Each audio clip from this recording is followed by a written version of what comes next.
dice esto Hans Kelsen. Esto lo dice en un libro titulado Principios del Derecho Internacional. Este es el libro de Kelsen,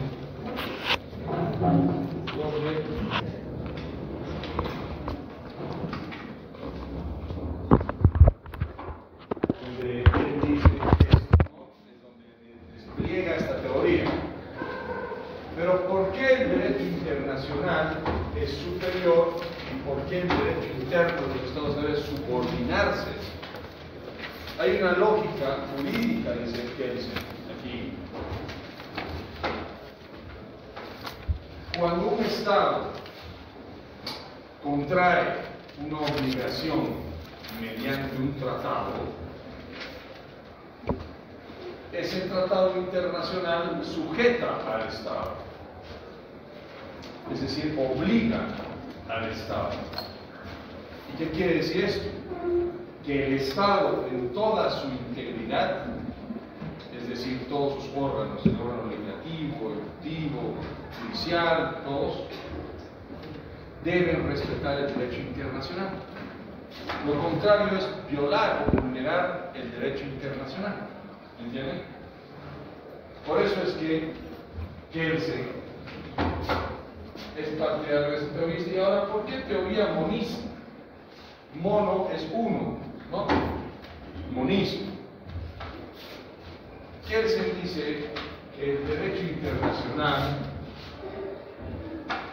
público y el derecho interno de los estados son parte de un mismo sistema jurídico.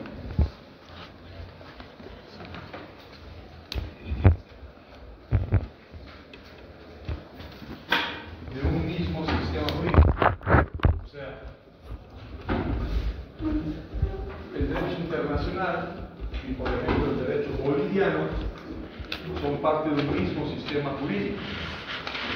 No es que sean dos sistemas jurídicos separados. ¿Ya? Esto nos dice Kelsen. Por ejemplo, y él usa el ejemplo de las Naciones Unidas. Cuando él ya escribió este libro, ya existían las Naciones Unidas. Dice Kelsen, desde el momento en que los países han pasado a ser parte de ese club de países que se llama Organización de Naciones Unidas, a partir de ese momento, los estados que han escrito la Carta de las Naciones Unidas se han sometido a lo que establece la Carta de las Naciones Unidas y su reglamentación. Se han sometido libremente los estados. Nadie los ha obligado a suscribir y a ratificar el tratado. Los estados libremente dan su consentimiento para obligarse respecto al tratado. ¿Listo? Por eso es que es teoría monista, porque es un solo sistema jurídico. Un mismo sistema jurídico. En cambio,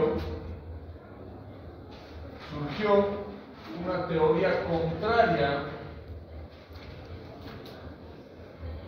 a esta teoría de Kelsen. Una teoría contraria. Acá, por ejemplo, los autores o el autor más importante de esta teoría dualista es Franz von Liszt.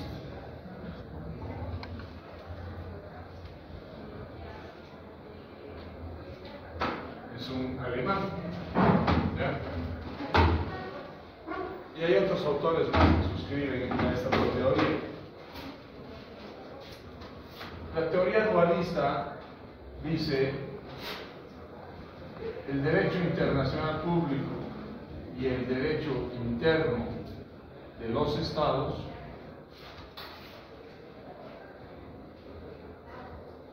son dos sistemas jurídicos distintos o independientes entre sí. No son parte del mismo sistema jurídico, dicen estos autores, Franz von Liszt. El derecho boliviano, por ejemplo, es diferente al derecho internacional. ¿Y en qué se basan esos autores? Dicen ellos, von Liszt, por ejemplo, principalmente, que los estados, si quieren, van a ratificar o van a adherirse a un tratado, pero cuando no quieren hacerlo, pues no pasa nada, no se someten al tratado, y por lo tanto esa es la prueba, dicen los autores, que son dos sistemas jurídicos diferentes, que tienen vida diferente, el derecho internacional y el derecho interno de los estados.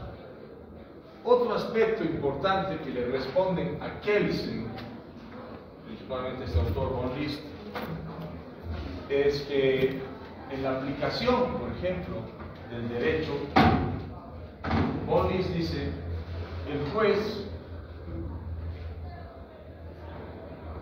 siempre dará preferencia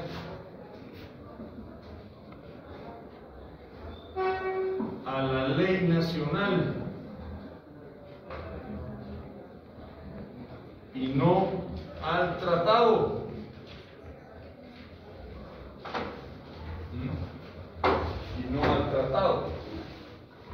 Claro, históricamente ha sido así, ¿no?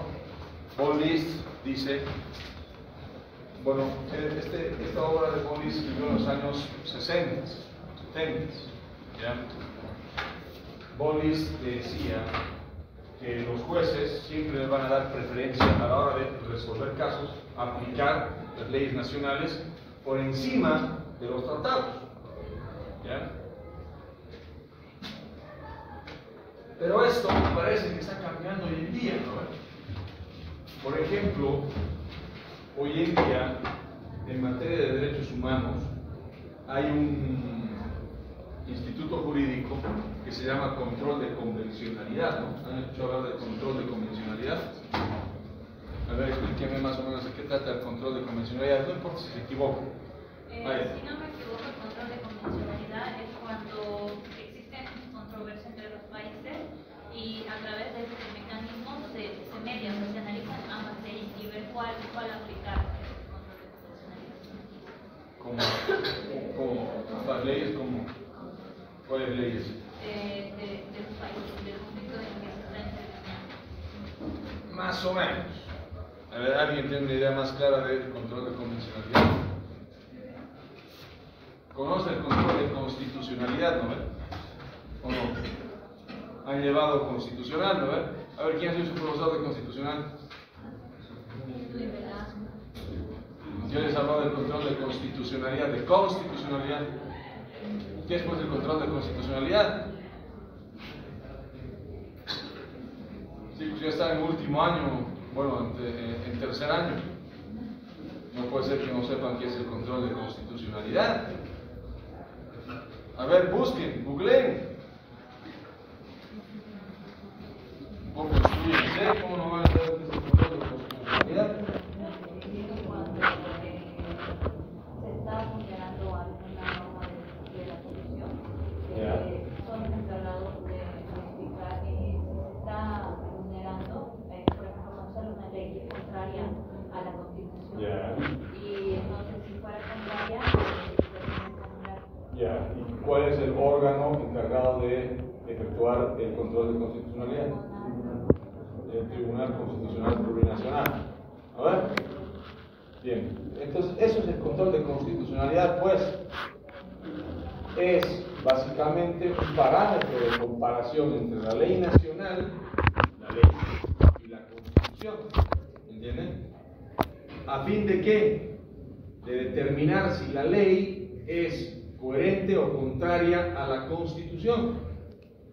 Y si la ley es contraria a la Constitución, el Tribunal Constitucional debe declararla inconstitucional, la ley, o parte de la ley. No necesariamente tiene que ser toda la ley, pueden ser determinados artículos de la ley, ¿no? O partes de algunos artículos. Pero el que hace eso es el Tribunal Constitucional Plurinacional. En Bolivia es solo ese órgano el encargado de hacer el control de constitucionalidad. En cambio, en otros países como Estados Unidos, no le llaman control de constitucionalidad, le llaman Judicial Review, Judicial Review, o revisión judicial en Estados Unidos. Y allá en Estados Unidos cualquier juez puede efectuar ese Judicial Review. Cualquier juez, no solo su Corte Suprema. En Estados Unidos no hay Tribunal Constitucional, hay Corte Suprema. ¿Ya? Pero cualquier juez puede realizar el control de constitucionalidad en Estados Unidos. Ese es un sistema difuso de control de constitucionalidad. En cambio, en Bolivia, el control de constitucionalidad es concentrado. ¿Por qué? Porque solo el Tribunal Constitucional puede efectuar el control de constitucionalidad. ¿Sí? Y ahora, el control de convencionalidad, ¿qué es, pues?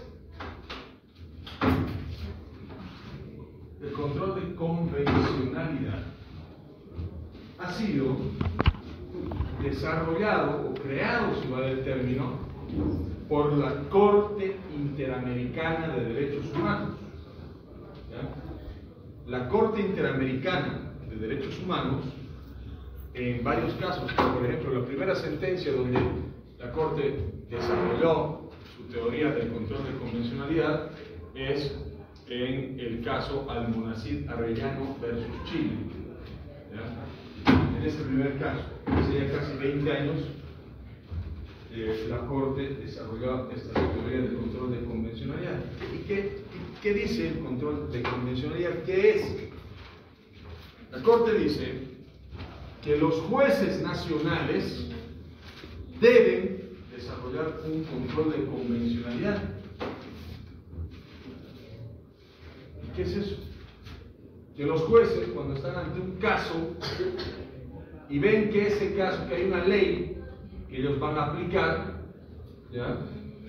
Y ven que esa ley es contraria a los tratados de derechos humanos, a un tratado de derechos humanos como la Convención Americana sobre Derechos Humanos, debe dar, dice la Corte, preferencia al juez a la Convención Americana, al Tratado Internacional, antes que a la ley. O sea, el juez tiene que comparar si la ley que va a aplicar, la ley nacional, es coherente o incoherente o contradictoria con el Tratado Internacional de Derechos Humanos. Es el control de convencionalidad.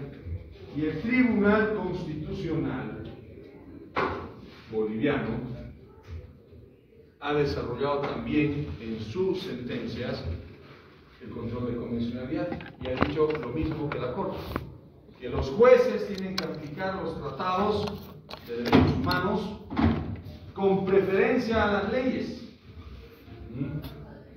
Eso está diciendo el mismo Tribunal Constitucional. ¿Y esto qué quiere decir? Que estamos migrando hacia una teoría monista. ¿Por qué? Porque a través del control de convencionalidad se le está dando más peso, más importancia a los tratados de derechos humanos, en este caso, que a la legislación nacional. Ese es el control de convencionalidad. O sea, los jueces ahora también tienen que ser especialistas en derechos humanos, en tratados de derechos humanos. Ustedes también, cuando ya sean grandes abogados, cuando sean profesionales, tienen que hacer de alguna manera algún curso en tratados de derechos humanos, en control de convencionalidad, necesariamente. Vamos a ver, la misma Constitución boliviana establece el rango constitucional de los tratados de derechos humanos. Alguien puede leer el 410, parágrafo 2 de la Constitución, sacan su Constitución o en su celular. Artículo 410, parágrafo 2, primero.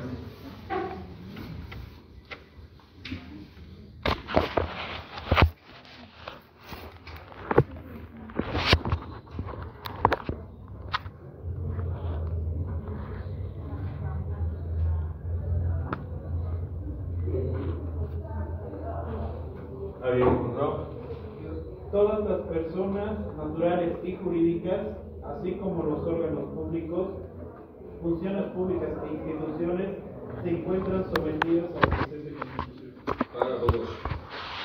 La Constitución es la norma suprema del ordenamiento jurídico boliviano y goza de primacía frente a cualquier otra disposición normativa.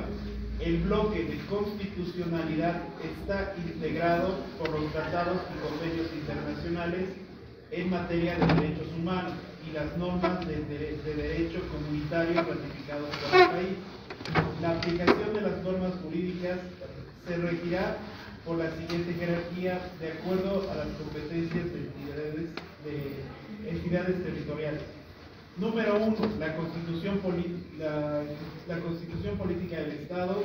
Número 2, los tratados internacionales. Número 3, las leyes nacionales, los estatutos autonómicos, cartas orgánicas y el resto de legislación departamental, municipal e indígena. 4, los decretos, reglamentos y demás resoluciones emanadas de los órganos ejecutivos correspondientes. Gracias. Ahí está clarito.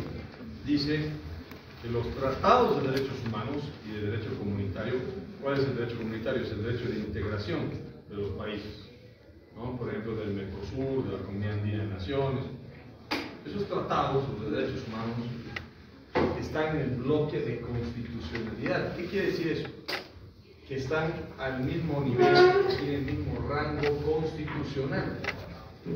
Los tratados de derechos humanos tienen rango constitucional. El resto de los tratados están por debajo de la Constitución, pero por encima de la ley. Eso dice el 410, parágrafo 2. Ahora, ¿alguien puede leer el 256, parágrafo 2, por favor? De otra persona. Vamos a dar la palabra a todos. Si quieren. 256, parágrafo 2. Vamos a ver.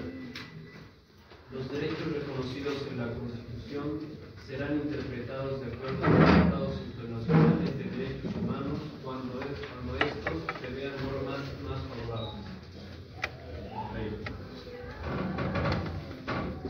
Los derechos que están en la Constitución, ¿ya? Deberán ser, ¿cómo vamos diciendo?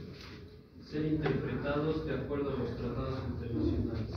Ya. ¿Y el otro párrafo?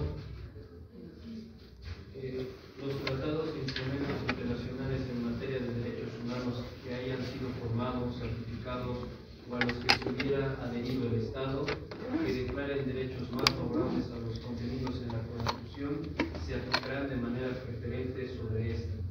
Muy bien. El párrafo 1 dice: los derechos que están en la Constitución deben ser interpretados a la luz de los tratados internacionales de derechos humanos. Y el otro párrafo dice: cuando un derecho que está en un tratado internacional, y si este tratado, este derecho, declara derechos más favorables que el derecho que está en la Constitución, debe ser aplicado el tratado internacional con preferencia por sobre la propia Constitución. Puede ser, por ejemplo, qué sé yo, la Constitución dice la jornada laboral, por decirles, ¿no? Algo, es de 8 horas, ¿no? Y hay un tratado, digamos, que se suscribe en la Organización Internacional del Trabajo, por decirlo.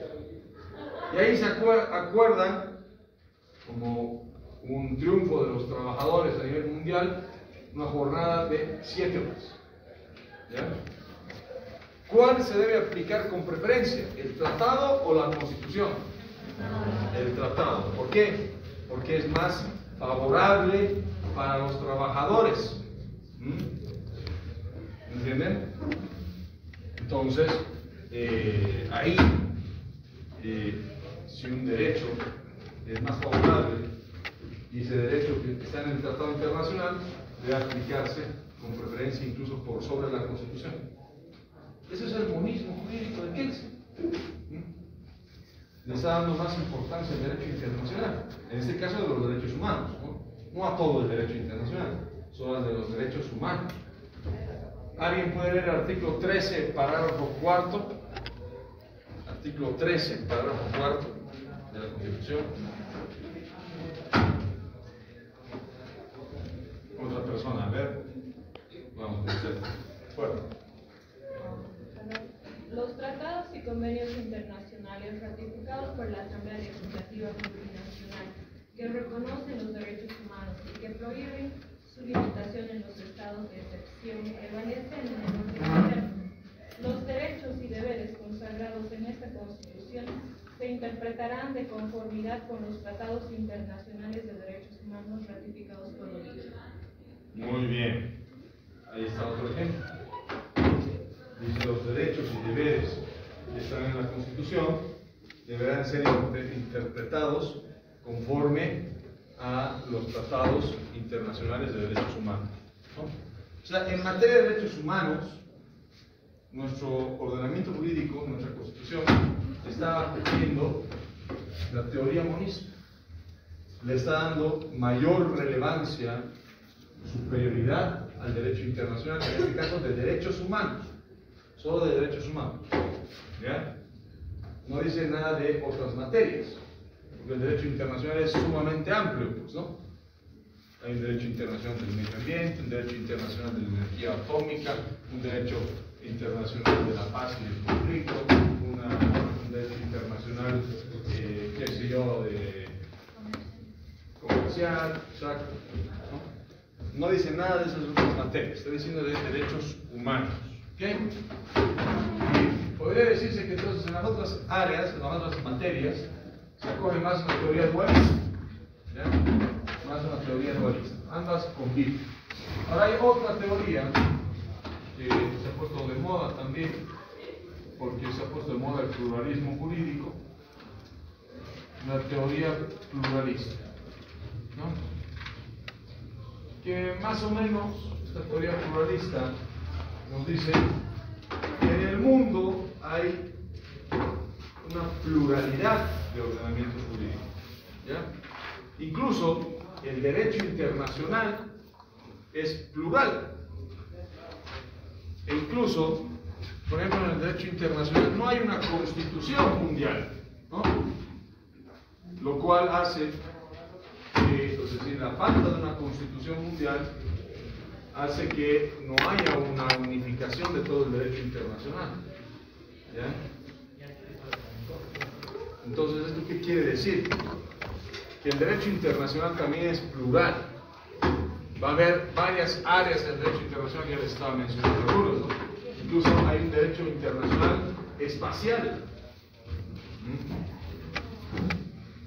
Hay un derecho internacional de los animales, el derecho internacional de las mujeres, el derecho internacional del trabajo, el derecho internacional del medio ambiente y todo eso. O sea, hay una pluralidad, en el mismo derecho internacional hay una pluralidad de sistemas jurídicos. Eso se refiere pluralidad de sistemas jurídicos. ¿Ok? Esto dice la teoría pluralista.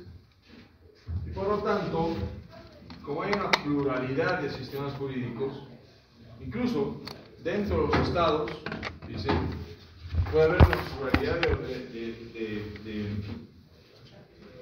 es decir, un estado, el derecho de un estado puede ser también plural. Por ejemplo, ¿no? Un régimen de autonomías.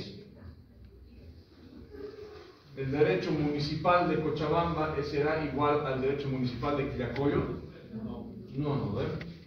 pero todas, es decir, el derecho municipal de Cochabamba y el derecho municipal de Quillacollo, ambos se deben a una misma constitución, ¿no ven? Por ejemplo, con la autonomía departamental, también hay una asamblea legislativa departamental que aprueba leyes departamentales, ¿no? Ahí podría decirse que hay leyes departamentales y, por ejemplo, las leyes departamentales de Cochabamba no son las mismas que de Santa Cruz, ¿no? Pero ambos se deben a la misma constitución, ¿no? Está bien, pero aún así el derecho boliviano es también plural.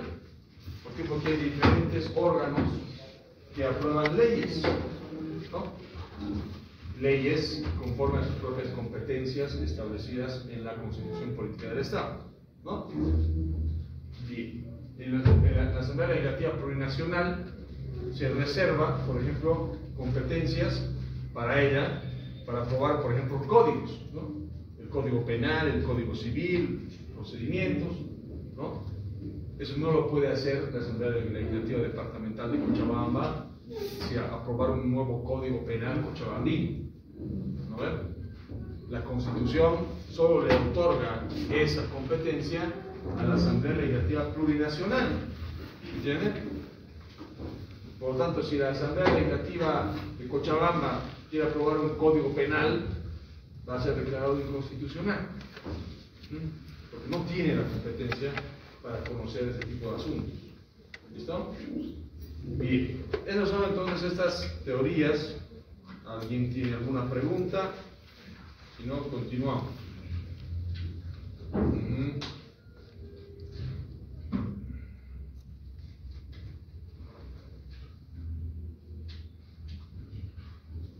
Vamos con el otro subtítulo. El ordenamiento jurídico interno. Allá esto hemos visto 410, párrafo 2, ahí están los artículos que hemos hablado, ¿no? El 13, párrafo 4. La configuración democrática en la formación y ejecución de las relaciones internacionales de Bolivia, ¿no?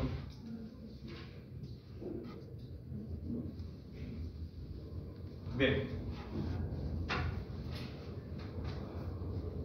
Busquen el artículo 202, numeral 9 de la Constitución.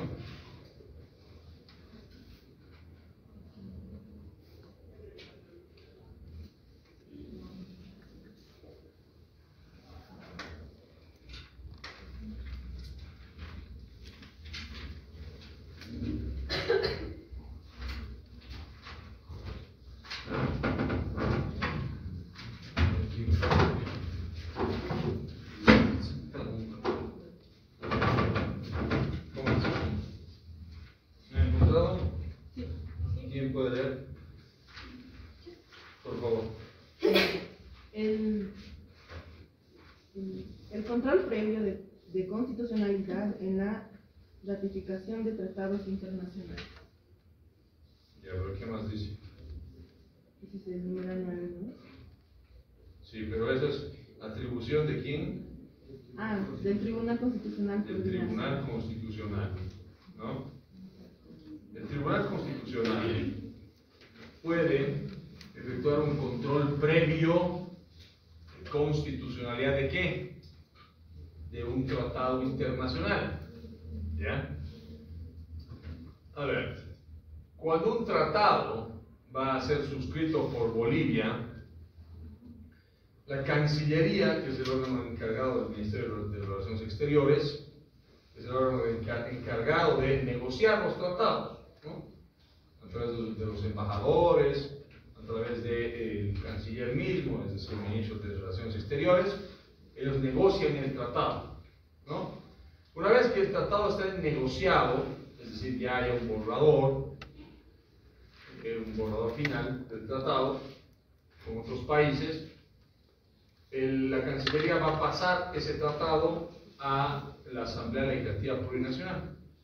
¿Por qué? Porque es la Asamblea Legislativa quien debe ratificar el tratado, ¿ya?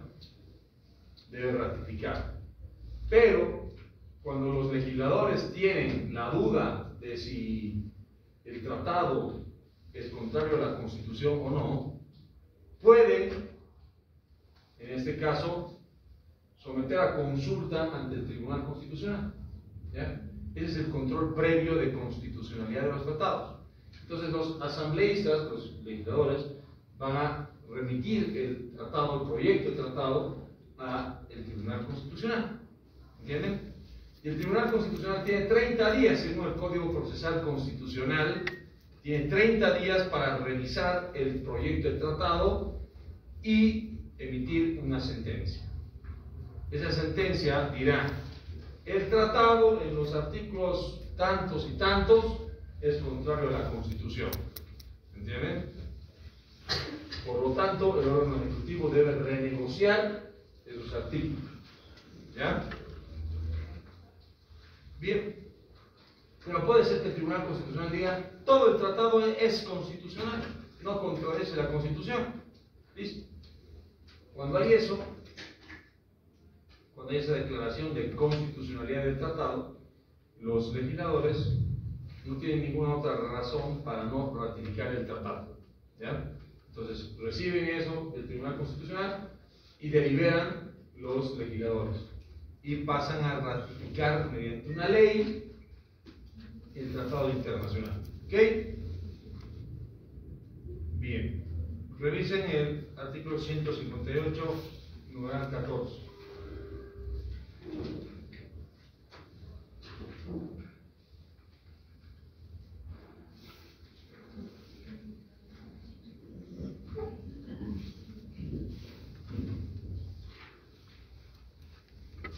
¿Quién puede leer?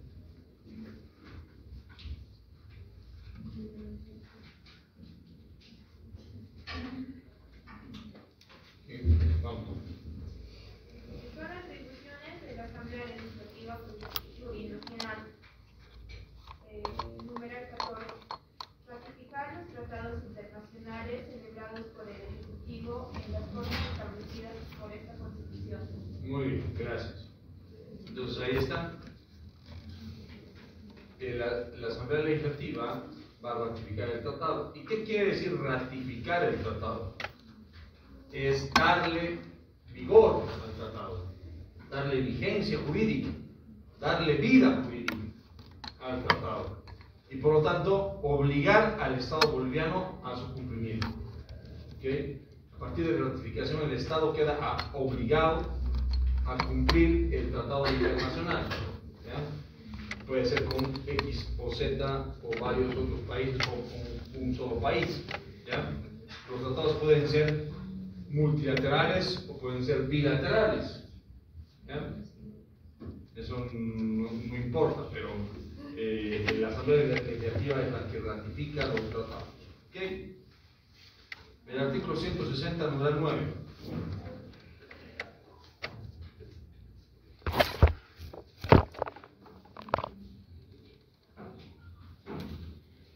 Vamos a ver. Artículo 60. 160, ¿no? Sí, 160. Son atribuciones de la Cámara de Senadores, además de los que se determina con la Constitución y la ley. Numeral 9. Aprobar o negar el nombramiento de embajadores y ministros plenipotenciarios propuestos por el presidente del Estado. Muy bien, gracias. Entonces es la Cámara de Senadores quien va a aprobar la lista de embajadores que el órgano ejecutivo le va a enviar. ¿Ya? Es decir, la Cámara de Senadores puede observar que determinada persona no merece ser embajador y puede ponerle un alto al órgano ejecutivo. ¿Ya? O sea, el órgano ejecutivo no es que va a, sí, porque le da la gana designar a cualquier perico para ser embajador, aunque en los hechos ocurre. Cuando el gobierno tiene una mayoría en el Senado, pues va a hacer aprobar como le venga de antojo al presidente, ¿no? Los embajadores que él quiera. Por eso es que lamentablemente hemos tenido, por ejemplo, de embajador en Ecuador, recuerdan a este que canta La Patria,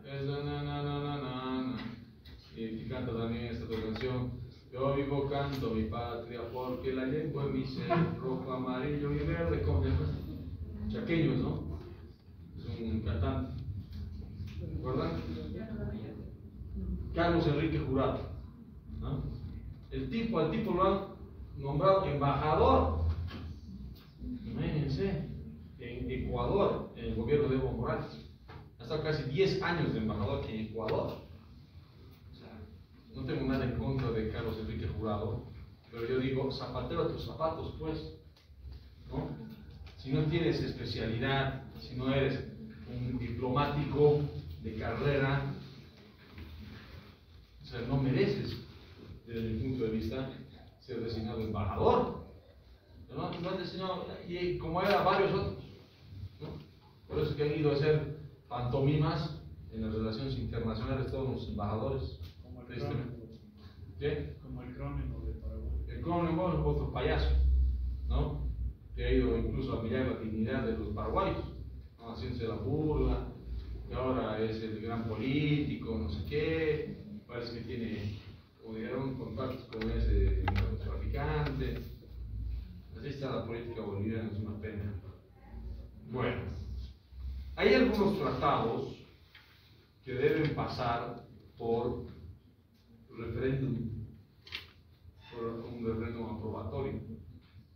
Pero antes de eso, vamos a revisar el 257, numeral 2, párrafo 2. ¿Quién tiene el 257? ¿Me puede leer?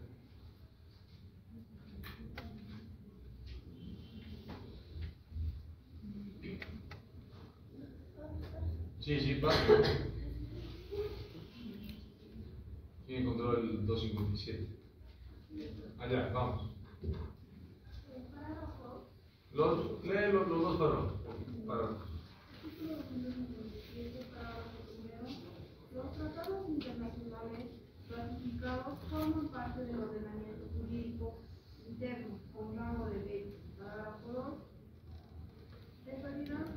Requerirán de aprobación mediante referéndum popular vinculante previo a la ratificación de los tratados internacionales que impliquen 1. Cuestiones limítrofes, 2. Integración monetaria, 3. Integración económica y cultural, 4. Cesión de competencias institucionales a organismos internacionales o supranacionales en el marco del proceso de integración.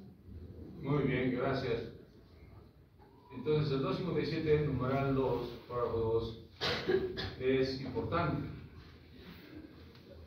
Si Bolivia va a renegociar, por ejemplo, una frontera con otro país, esa frontera tiene que someterse, esa nueva modificación a la frontera, tiene que someterse a el referéndum, ¿no?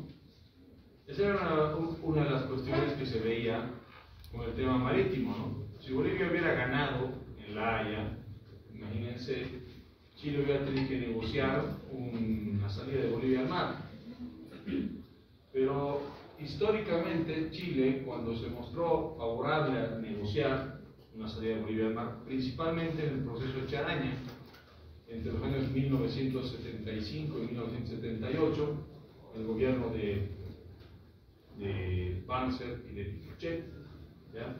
Se dio el famoso abrazo de Charaña, ¿no? Se encontraron en la localidad de Charaña, Dos militares. Claro, los dos militares, dictadores de los dos países, y suscribieron un acuerdo, ¿no? De negociar, de avanzar las negociaciones para darle a Bolivia una salida, ¿no? Bueno, por varias razones esa negociación no prosperó, pero principalmente fue porque Chile le dijo a Bolivia, porque Pinochet le dijo a Banzer, te voy a darte un acceso, tal vez al norte de Arica y el límite con el Perú, ¿ya? Pero tú me tienes que dar otro territorio con igual proporción. Los bolivianos, obviamente, históricamente siempre nos han enseñado que es una injusticia que nos hayan quitado el litoral. A ver, pero Chile decía, bueno, pues que ya es nuestro territorio. Nosotros no podemos perder un metro de nuestro territorio. Y si quieren que les demos una franja a ustedes para salir al mar, ustedes tienen que darnos otro territorio con igual extensión. Esa fue una de las razones por qué se truncó la negociación. ¿Ya? Seguramente si hubiéramos vuelto a negociar con Chile, si hubiéramos ganado en La Haya, Chile nos hubiera dicho lo mismo. Y el punto es, ¿cómo convencemos al pueblo de que necesitamos una franja hacia el mar y a cambio tenemos que darle una porción de territorio igual? ¿Qué creen que hubiera pasado en el referéndum? ¿La gente hubiera aceptado eso o no? Porque si la gente no aceptaría, no hubiera aceptado, toda la negociación se vendría abajo. Porque la Constitución dice claramente aquí, los tratados sobre nuevos límites territoriales tienen que aprobarse mediante el referéndum popular. Ahí está, un ejemplo, ¿no? Otros tratados que también tienen que aprobarse del referéndum son aquellos, por ejemplo, como dice ese artículo, que tienen que ver con procesos de integración. Ustedes saben que en Europa está la Unión Europea, ¿no? Para que los países pasen a ser miembros de la Unión Europea, en cada país tiene que haber un referéndum para aprobar de que el país pase a ser miembro de la Unión Europea, para cederle competencias a la Unión Europea. La Unión Europea tiene, por ejemplo, un Parlamento Europeo con capacidad de dictar leyes obligatorias en todos los países europeos que son parte de la Unión Europea. Para que Bolivia, por ejemplo, si de aquí a un futuro decide unirse con, no sé, el sueño de Bolívar, ¿no? Unir Perú, sus países que él había liberado, ¿no? Y unirse con todos sus países, tiene que pasar por un referéndum popular aprobatorio. ¿Me entienden? Bien. Ahí está. Doctor, Sí. una consulta. En el parágrafo 2, número 2, que dice integración monetaria, esto es así como lo que ha pasado en Europa con el euro. Lo mismo, exacto, lo mismo. Para tener una moneda en común, ¿no? Si en algún momento se va a discutir ese tema de tener una moneda en común con los países de la comunidad andina o por decirles por el Mercosur, eso tiene que pasar por referéndum popular. Tiene que aprobar por referéndum. Sí, también. Así es. Vamos con el artículo 259, párrafo 1 y párrafo 3.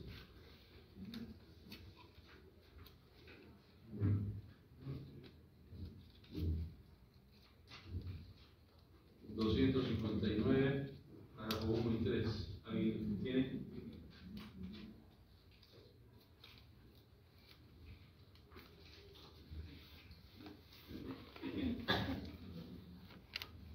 Artículo 259, parágrafo 1. Cualquier tratado internacional requerirá la aprobación mediante referéndum popular cuando así lo solicite el 5% de los ciudadanos registrados en el padrón electoral o 35% de los representantes de la Asamblea Legislativa Plurinacional. Estas iniciativas podrán utilizarse también para solicitar al órgano ejecutivo la suscripción de un tratado. Parágrafo 2. El anuncio de convocatoria al referéndum suspenderá, de acuerdo a los plazos establecidos por la ley, el proceso de ratificación del Tratado Internacional hasta la obtención del resultado. ¿Y el 3? No hay. No hay. Entonces estamos en 1 y 2. Sí, puede haber iniciativa popular. Esto que quiere decir que los ciudadanos pueden organizarse para someter un tratado internacional a consulta popular, ¿no? Dice el 5% de los ciudadanos del padrón electoral, ¿no? Si el padrón electoral es de 8 millones, ¿cuánto es el 5% más o menos de 8 millones?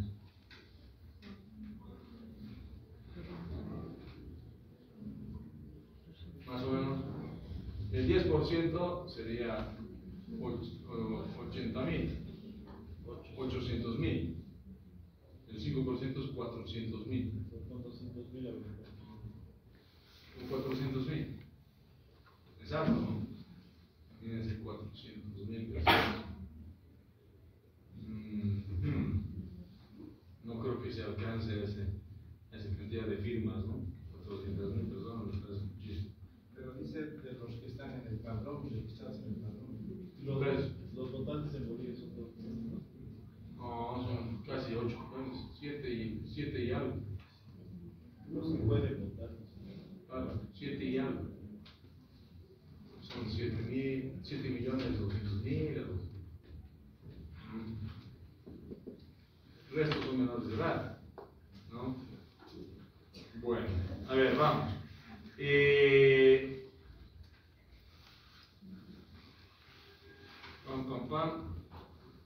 Las entidades territoriales autónomas, así las denomina la ley Andrés de Santa Cruz sobre autonomías y descentralización. Esa ley también está de acuerdo con la Constitución de que las entidades territoriales autónomas, ¿cuáles son las entidades territoriales autónomas? Por ejemplo, Cochabamba, Cruz, La Paz, Gobernaciones, alcaldías. Gobernaciones, alcaldías, ¿no? Son entidades territoriales autónomas, así es la nomenclatura que utiliza la Constitución. ¿Ya? O sea, una cosa que los abogados tenemos que hacer, chicos, es hablar de acuerdo a la nomenclatura jurídica vigente, ¿no? Bien, esas entidades territoriales autónomas, dice la Constitución, pueden tener capacidad de relacionamiento internacional. O sea, ya no solamente órgano ejecutivo central, el gobierno, puede tener relaciones internacionales, sino también la alcaldía de Cochabamba, la gobernación de Cochabamba, la gobernación de Oruro, ¿no? Esto está normado en el artículo 299, párrafo 5. ¿Alguien puede leer, por favor? 299, párrafo 5.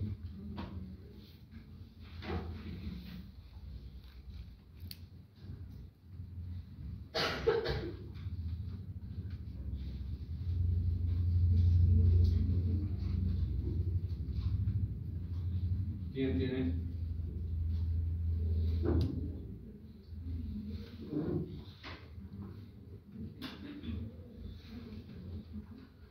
Artículo 299.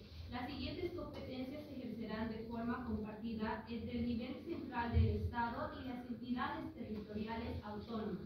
Numeral 5. Relaciones internacionales en el marco de la política exterior del Estado. Gracias. Eso es.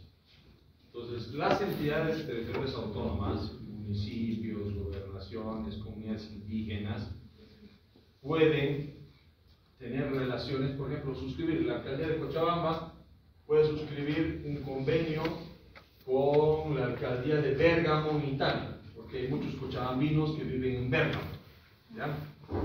Listo. Entonces, digamos un convenio de cooperación entre dos alcaldías.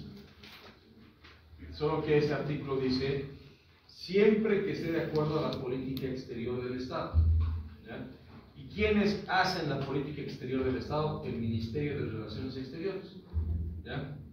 El Ministerio de Relaciones Exteriores va a dar los lineamientos de cuál es la política exterior del Estado boliviano, ¿ya? Si por ejemplo la política exterior boliviana establecida por el Ministerio de Relaciones Exteriores no contempla, por decirles, la cooperación industrial, ¿ya?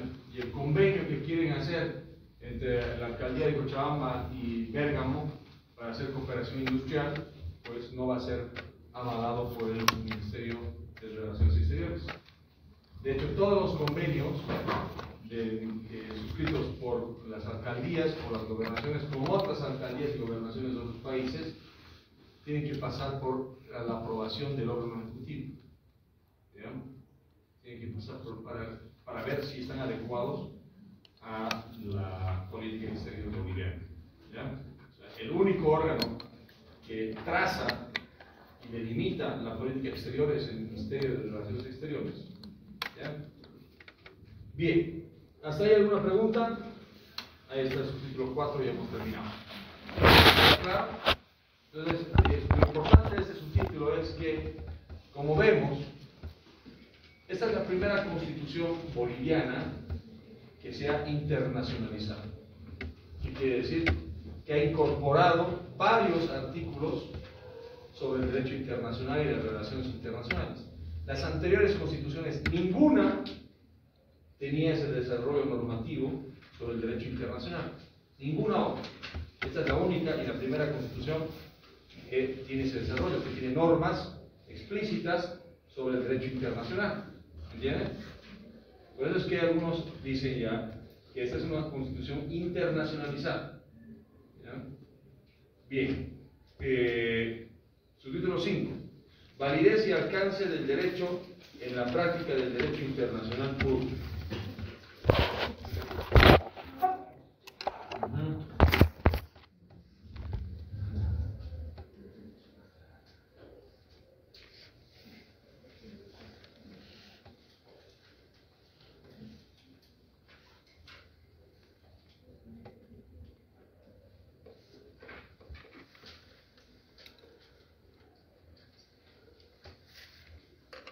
Bien, a ver, vamos a revisar. Hay alguna jurisprudencia que está en el texto internacional, jurisprudencia internacional. Ustedes se van a la página 78. Dice la Corte Permanente de Justicia Internacional, ¿no? La Corte Permanente de Justicia Internacional es la predecesora de la actual Corte Internacional de Justicia. ¿Ya? Esta Corte Permanente de Justicia Internacional dijo lo siguiente: un Estado que ha contraído válidamente obligaciones internacionales está obligado a introducir en su legislación las modificaciones necesarias para asegurar la ejecución de los compromisos tomados. ¿Qué quiere decir eso? Que cuando un Estado ha ratificado un tratado y ha quedado obligado o sujeto por ese tratado, si tiene leyes contrarias a ese tratado, tiene que modificarlas y adecuar sus leyes al tratado internacional. Sí, un Estado no puede invocar respecto a otros su propia constitución para superar las obligaciones que le imponen el derecho internacional o los tratados en vigor. La aplicación de estos principios al caso de que se tratan tiene como efecto el que la cuestión del tratamiento de los nacionales polacos y de otras personas de origen o de lengua polaca deba ser resuelto exclusivamente sobre la base de las reglas del derecho internacional y las disposiciones convencionales en vigor entre Polonia y Danzig. Este es un caso que ha resuelto la Corte Permanente de Justicia Internacional allá por los años 30, ¿ya? Hace casi un siglo, entre Polonia y Alemania, ¿ya? Este es uno de los casos que ha dado más o menos lugar a la Segunda Guerra Mundial. Porque, ¿qué pasó? En este caso, Polonia versus Alemania, ya Hitler ya estaba en el poder. El corredor de Danzig estaba en manos de Polonia, ¿ya? Y Alemania reclamaba que ese corredor que da hacia el océano, no me acuerdo que está por donde está Suecia, Noruega, no está Índico, creo que es. Bueno, ese corredor en el siglo XIX pertenecía a Alemania. Después de la Primera Guerra Mundial, las potencias vencedoras le otorgaron ese corredor a Polonia, ¿ya? Y Alemania reclamaba que Polonia le devuelva ese corredor hacia el océano Índico, ¿ya? Es hacia el norte, ¿no? De Europa. Y Alemania recurre a la Corte Permanente de Justicia Internacional, ¿ya? Y pierde, ¿ya? ¿Por qué? Porque el Tratado de Versalles le había dado la soberanía sobre ese territorio a Polonia. Esa fue una de las razones de por qué Hitler invade Polonia en 1939. porque quería recuperar el corredor de Danzig, y lo logra. Hoy incluso ya el corredor de Danzig está en manos de Alemania. ¿Ya? Entonces, ahí está. Pero ¿qué es lo interesante acá? En el caso de Alemania, en su constitución, la constitución de Weimar, de 1919, incorporaba en su territorio el corredor de Danzig, ¿ya? Pero que estaba en manos de Polonia. Y la Corte, ¿qué dice aquí? Un Estado no puede invocar respecto a otro su propia constitución. O sea, la constitución de un país no tiene peso para otro país. Ahí está el ejemplo de Bolivia, verle en el artículo 267 en nuestra constitución. El 267.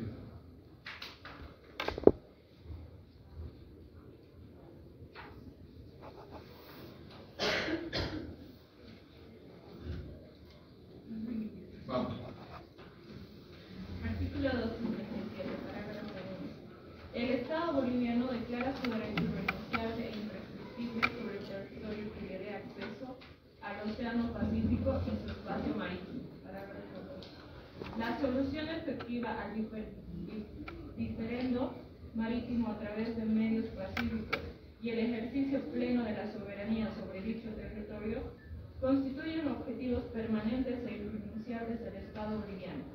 Ya, gracias. Principalmente el párrafo 1 del 267, ¿no? Dice: el Estado boliviano declara su derecho ¿qué? Irrenunciable e imprescriptible, ¿no? Irrenunciable e imprescriptible sobre un territorio que le dé un acceso soberano al Océano Pacífico. Ahora, les pregunto, ¿por qué Bolivia ha modificado su constitución y ha incorporado su derecho soberano para obtener una costa en el Pacífico? ¿Esa constitución le es obligatoria a Chile? Para nada. Lo que sí le es obligatorio a Chile y a Bolivia es el Tratado de 1904.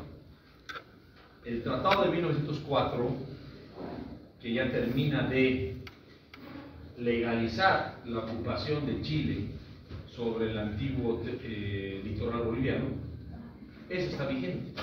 Ese es el que rige las relaciones entre Bolivia y Chile. Así que Bolivia muy bien puede cambiar su constitución, incorporar en su constitución un acceso soberano al mar y todo eso. Eso no le hace ley a Chile, no es obligatorio para Chile. Lo que sí es obligatorio para los dos países es el tratado internacional. ¿Entienden? Eso es. El artículo 1 del Tratado de 1904 dice: Bolivia le cede a perpetuidad a Chile. ¿Qué es perpetuidad? Para siempre su antiguo litoral boliviano.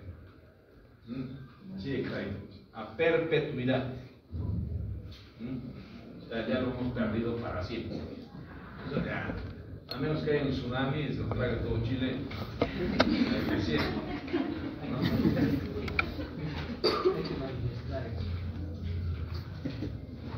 Esto ha sido por errores del gobierno de Bolivia, de Daza, por el traidor de Narciso Campero, que más bien solo quería ser presidente luego. Los bolivianos de verdad, hasta ya desde entonces, preferían sus intereses personales antes que los intereses de la patria, ¿no? Pero averigüen, pues lean la historia de la Guerra del Pacífico. Dice: por otra parte, es un principio generalmente reconocido del derecho de gentes, o sea, del derecho internacional, que en las relaciones entre las potencias contratantes de un tratado, las disposiciones de una ley interna no pueden prevalecer sobre las del tratado. Este es lo que dice. Para el derecho internacional, las leyes internas de un país no tienen valor jurídico. ¿Ya? No tienen valor jurídico. Por ejemplo, en las Naciones Unidas, la ley de Bolivia no tiene ningún valor jurídico. Para nada. ¿Ok? Y por lo tanto no están por encima del tratado. Eso dice también la Corte Permanente de Justicia Internacional. En conclusión, el derecho internacional público configura su concepción de validez en torno a las prácticas judiciales del campo o en los acuerdos prospectivos de los estados y las organizaciones internacionales diferenciando su vigencia y alcance en sentido de construcciones mundiales, regionales y subregionales. El régimen, los regímenes, ¿qué hora tiene? Tenemos tiempo todavía. Son las 2. ¿Ya tienen hambre? Sí. Tienen que bajar de peso, chicos. No van a llegar a mi edad. Ya vemos este subtítulo más, ¿ya? Subtítulo 6. Y luego falta el 7. Y el 8, como conclusiones. No, acá vamos. Sí. Y vamos a poner la... Voy a tratar de resumir, ¿ya? Ustedes también tienen que venir leyendo. Bueno, a ver aquí, fácil. Los campos del derecho internacional. Aquí habíamos hablado de esto también. Está fácil. Voy a borrar, ¿ya?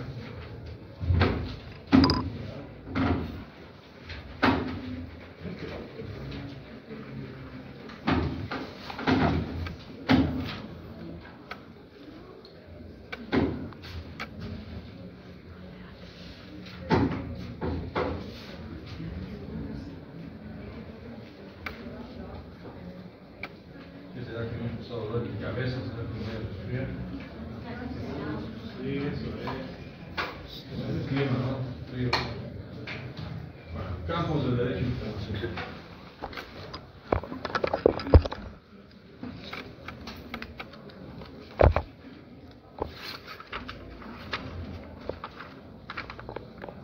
Podría decirse que la teoría establece 4 campos del derecho internacional. El campo, 3 campos, perdón. El campo meramente internacional.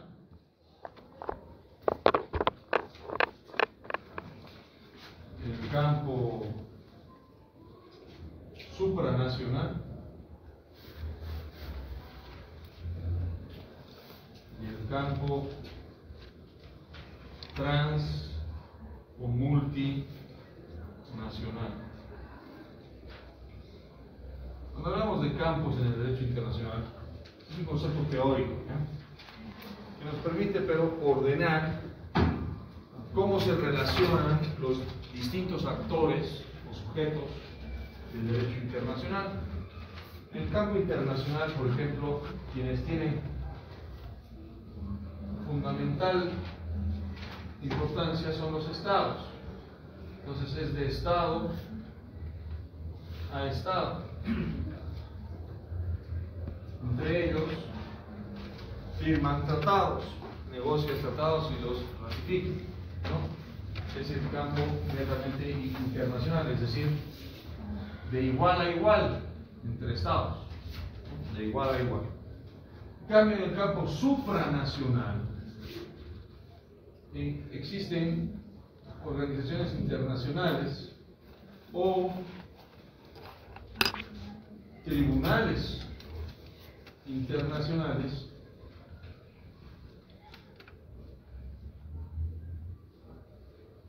que están por encima de los estados. ¿Ya? Hay una relación de superioridad, por eso es supranacional. ¿Ya? Por ejemplo, la única organización internacional supranacional es la Unión Europea. ¿Ya? Algunos autores ya dicen que la Unión Europea es un supra o un mega estado, ¿ya? Porque tiene sus propios órganos, como el Parlamento Europeo, tiene su Tribunal Europeo de Justicia, el Tribunal Europeo de Derechos Humanos, tiene su Secretaría General. Entonces, tiene una organización, una organicidad que hace que los estados estén sometidos a las reglas de la Unión Europea. ¿Ya? Por eso es supra. Y los tribunales internacionales, los estados están sometidos a los tribunales internacionales. Por ejemplo, cuando Bolivia ha perdido los casos contra Chile ante la Corte Internacional de Justicia, no le queda más que acatar la sentencia de la Corte Internacional de Justicia. Ese es uno de los riesgos de someter casos a tribunales internacionales cuando probablemente vayas a perder, ¿no? Pero bueno, o por ejemplo cuando la Corte Interamericana de Derechos Humanos condena al Estado boliviano por vulnerar o no garantizar derechos humanos, ¿no? Ahí están varios casos que la Corte ha resuelto contra Bolivia. El caso Trujillo Rosa, el caso Ticona Pacheco versus Bolivia, el caso Ibsen Cárdenas versus Bolivia, así, varios casos donde Bolivia ha sido condenada por la Corte Interamericana por no garantizar derechos fundamentales. Ahí está. Y ha sido condenada a pagar reparaciones en el Estado boliviano.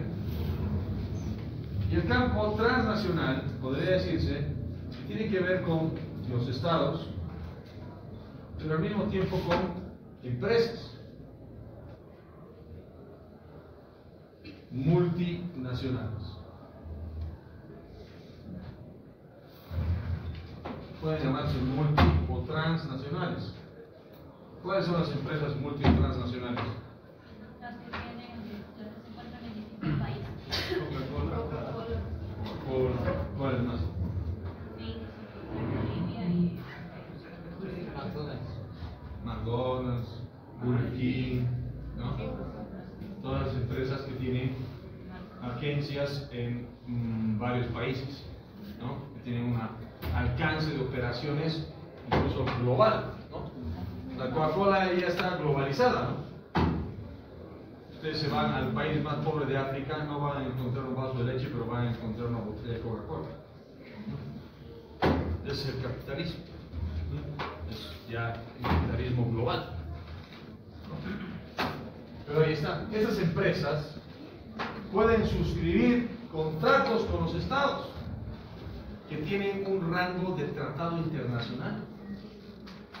Por ejemplo, Bolivia que quiere firmar contratos con X empresa, china o rusa, eso quiere Lucho Arce, sobre litio, ¿no? Para la explotación de litio, y que no se aprobó por la Asamblea Legislativa.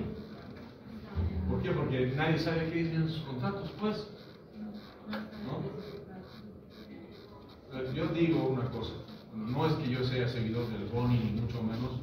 Yo creo que el GONI ha hecho daño en algunas cosas a Bolivia, pero cuando yo recuerdo hace 20 y tantos años, 25 años, cuando se hablaba de que Bolivia podía exportar gas por Chile y todo eso, en la plaza había reuniones así contra el gobierno, ¿no?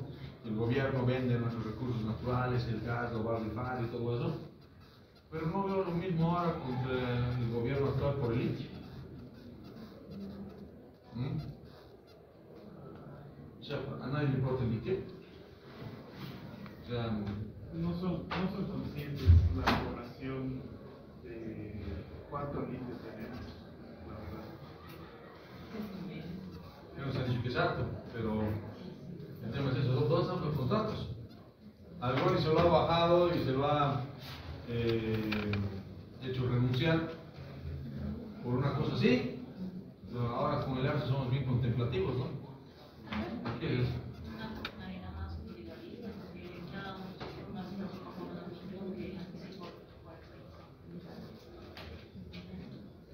Es que al GONI le decían el gringo, ¿no? Es el gringo, como somos bien nacionalistas, ¿no? El gringo va a rifar nuestros recursos, pero lo mismo está pasando ahora. ¿Qué garantía tenemos con el nuevo presidente que vaya a ingresar? ¿Qué tratos va a hacer sobre el litio? Todos los ciudadanos deben tener derecho a acceder a sus contratos. Más allá de eso, la población está concentrada en este momento en los problemas más directos, ¿no? El tema de gasolina, el tema de empleo. Entonces, Sí, claro. está concentrada en sobrevivir. Tristemente, eso es verdad. Pero hay otra razón para bajar nuestro gobierno, ¿no? Porque de verdad es que la gestión actual es pésima, ¿no? Ni la del GONI era tan. En la del GONI no veías colas en las gasolinas. Esta es lo peor, ¿no? Pero ahí está. ¿Hasta aquí preguntas?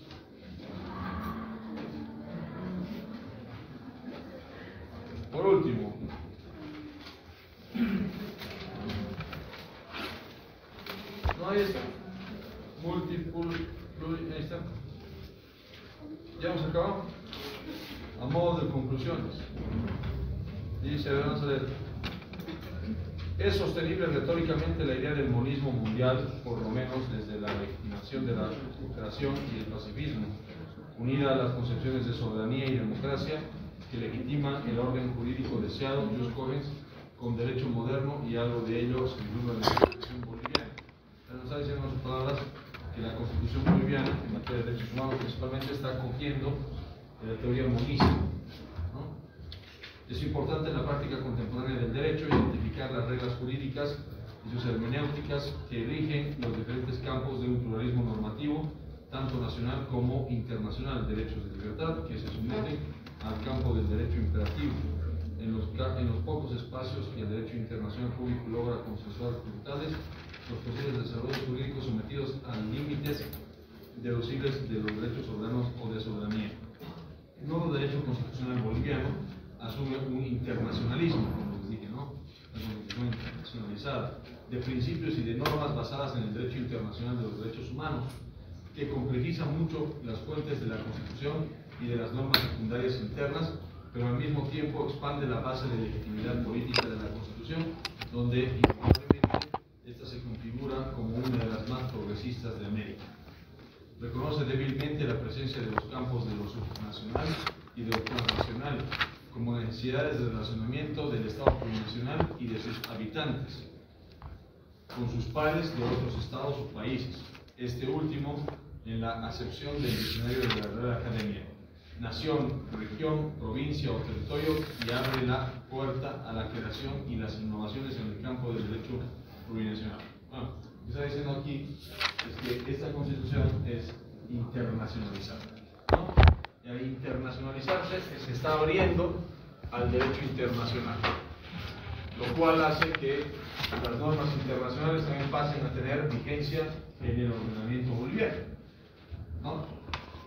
Además que les otorga a distintas entidades territoriales autónomas competencias para suscribir convenios. Ya no solamente es el órgano ejecutivo el único que puede suscribir convenios, sino también las entidades autónomas. De ahí que, por ejemplo, tienen algunas, el municipio de Cochabamba, su oficina de relaciones internacionales, por ejemplo, ¿no? O la gobernación también puede tener su oficina de relaciones internacionales. Por lo tanto, si ustedes quieren especializarse en el derecho internacional, también pueden ir a trabajar ahí. Ya no es exclusivo que vayan a trabajar a la Cancillería necesariamente, ¿no?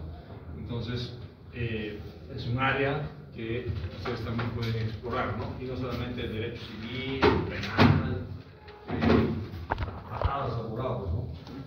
Bueno, hasta aquí alguna pregunta, chicos, chicas. ¿Quieren almorzar? Bueno, váyanse. Primero el examen.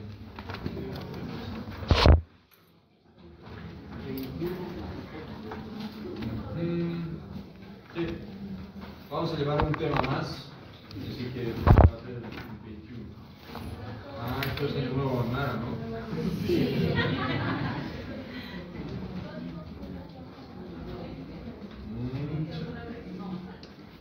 Solamente tendríamos dos nada más.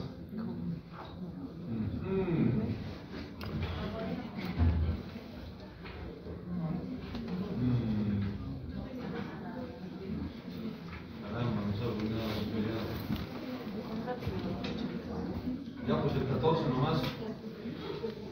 Pero vamos a avanzar y luego vamos a ver el examen. Por lo menos vamos a tratar de avanzar lo máximo que se pueda. Siguiente tema más, el tema 3. Hasta donde lleguemos del tema 3, la próxima clase, ahí, hasta ahí va a ser el examen. ¿Ok? Lo voy a anotar. 14. Primer parcial. 1.